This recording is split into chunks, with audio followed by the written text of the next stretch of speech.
আজকে আমি একটু বেরোচ্ছি পঞ্চপ্রদীপ মোড়ে কয়েকটা জিনিস কেনার জন্য। দেখো আমি কিন্তু একটু লুকিয়ে লুকিয়ে বেরিয়ে গেলাম, কারণ তোমরা সবাই জানো যে পুজো না করে যাওয়ার জন্য। তো সেই জন্য আমি কিন্তু ওকে একটু লুকিয়ে বেরিয়ে গেলাম। তো এখন কিন্তু হালকা হালকা ঠান্ডা পড়েই গেছে। মানে মণিমালাস ব্লগে তোমাদের স্বাগত আর অনেক ভালোবাসা। আজকে আবারও একটা ব্লগ ভিডিও নিয়ে তোমাদের সামনে চলে আসলাম। সেদিনকার চলে গেছিলাম পঞ্চপ্রদীপ মোড়ে কিছু স্ন্যাক্স জিনিস কিনবার জন্য। কেন কিনছি, কি বৃত্তান্ত, সবটাই তোমাদেরকে ভিডিওতে শেয়ার করব। অবশ্য তোমরা কিছুটা আন্দাজ করতেও পারছো, কারণ এর আগে আমি কিন্তু একটা ভিডিও পোস্ট করেই দিয়েছি। তো সেখান থেকে তোমরা বুঝেই গেছো যে আমি এখানে কেন এসেছি। হ্যাঁ, ঠিকই ধরেছো। তোমাদেরকে বলেছিলাম যে আমি ইটভাটায় যাব, আর সেখানে কিছু বাচ্চাদের জন্য খাবার কিনতে চলে এসেছিলাম পঞ্চপ্রদীপ মোড়ের এই মুদিখানা শপে। তো দেখো এখানে কিন্তু প্রচুর বাচ্চাদের খাবারের মতো আকর্ষণীয় জিনিস পাওয়া যায়, অর্থাৎ চকলেট থেকে আরম্ভ করে বিভিন্ন ধরনের বিস্কুট। তো দেখো আমি একটু তোমাদেরকে ক্যামেরা করে দেখিয়ে দিচ্ছি।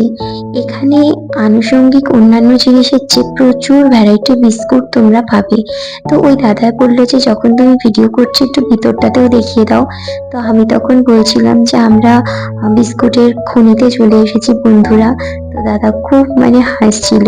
তো দেখো সত্যি তাই, এখানে অনেক ধরনের কিন্তু বিস্কুট রয়েছে, তাছাড়া আরো অনেক কিছু রয়েছে, সফট ড্রিঙ্কস গুলোও রয়েছে।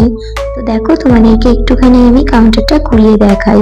আর এই যে এনার নাম হচ্ছে গোপাল দা, এনার ব্যবহার কিন্তু সত্যিই খুব ভালো।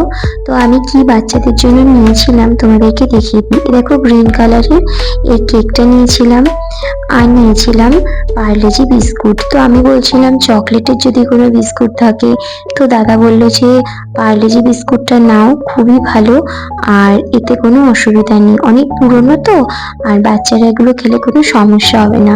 অনেক সময় চকলেট বিস্কুট খেলে একটু অম্বল হতে পারে, বাচ্চা মানুষ তো। আর নিয়ে নিয়েছিলাম ইক্লেয়ার্স। ইক্লেয়ার্সটা এখান থেকেই নিয়ে নিই, পাশের আর একটা দোকান থেকে নিয়েছিলাম, কারণ ওখানে ছিল না। দেখো তারপর চলে আসি বাড়িতে। বাড়িতে এসে আরো মাঝে কিছু কাজ ছিল, সেগুলো আর তোমাদেরকে দেখাতে পারলাম না। এবার রাত্রিবেলাতে আমি কিন্তু সকালবেলার জল খাবারটা করে রেখেছিলাম। আর সাইডে দেখো আমি একটু বাসন ছিল, সেগুলোও মেজে নিচ্ছিলাম। তো রাত্রিবেলায় করেছিলাম ছোলার ডাল আর লুচি। এটা এই কারণেই করেছিলাম কারণ আমাদের আটাটা একটু কম ছিল। প্রথমে ভেবেছিলাম রুটি করব, তো সেটা সম্ভবপর হলো না। আর তোমাদেরকে বলে রাখি কেন আমি আগের দিনকে জল খাবার করছিলাম, কারণ আমি বলেছি যে ইটভাটায় যাব সকাল 9:30। এবার অত সকালবেলায় উঠে জল খাবার করে আনুষঙ্গিক কাজ সেরে যাওয়াটা কতটা সম্ভব হতো আমি জানি না। আর যেহেতু এখন শীতকাল, এখন যদি আমি রাত্রিবেলায় একটু খাবার বানিয়েও রাখি কোনো সমস্যা হবে না। তো লুচিটা করে নিয়েছিলাম এই কারণে। তো লুচি করার পর আমার বরমশাইয়ের কিন্তু খুব খিদেও পেয়ে গেছিল, কারণ সেদিনকারও ভাত কম খেয়েছিল।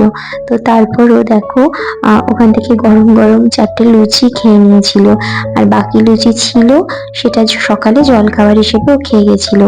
আর হ্যাঁ বলে রাখি, ও কিন্তু আবার আটাও এনে দিয়েছিল যে আমরা খাবো কি, কারণ লুচি বেশি হয়নি, একদমই কম হয়েছিল। আর মাঝে মধ্যে আমার এটা হতেই থাকে, কারণ যখন দেখি যে পরের দিন সকালবেলায় কাজটা একটু বেশি থাকে, তখন কিন্তু আমি রাত্রিবেলায় ঠিক এরকম ভাবেই কাজটা এগিয়ে রাখি।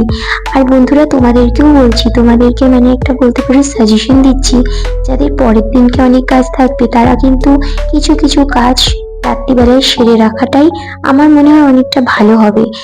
যেমন কিছু গুছানো, দেখবে ঘরদোর যদি গুছানো থাকে না, আমি মনে করি 80% কাজ যেন এগিয়ে থাকে। আর ঘরদোর যদি ছিটানো থাকে, তাহলে আমার মনে হয় খুব খুব বিরক্ত লাগে। এটা তো আমার পার্সোনাল বক্তব্য, আমি তোমাদেরকে বললাম। তো তোমরাও এরকম ভাবে কিছুটা কাজ এগিয়ে রাখলে কিন্তু সকালবেলা অনেকটা সময় পাবে। আমি রোজকার কথা বলছি না, মাঝে মধ্যে মাঝে মধ্যে তো করা যেতেই পারে। তো দেখো তোমাদের সাথে কথা বলতে বলতে কিন্তু আমার অনেক কাজ হয়ে গেল। তো আজকে এই পর্যন্তই ভিডিওটা রাখছি। যদি তোমাদের ভালো লাগে অবশ্যই লাইক কমেন্ট শেয়ার করো। আর যারা আমার ইউটিউব চ্যানেল থেকে দেখছো তারা আমার চ্যানেলটাকে সাবস্ক্রাইব করে পাশে থাকা বেল আইকনটা কিন্তু প্রেস করে দিও, তাহলে আমার চ্যানেলে যে সমস্ত ভিডিও যাবে তার নোটিফিকেশন কিন্তু তোমরাই সবার প্রথম পাবে। তো আজকে তাহলে এই পর্যন্তই থাকলো, আবার একটা নতুন ভিডিওর সঙ্গে তোমাদের সামনে চলে আসবো।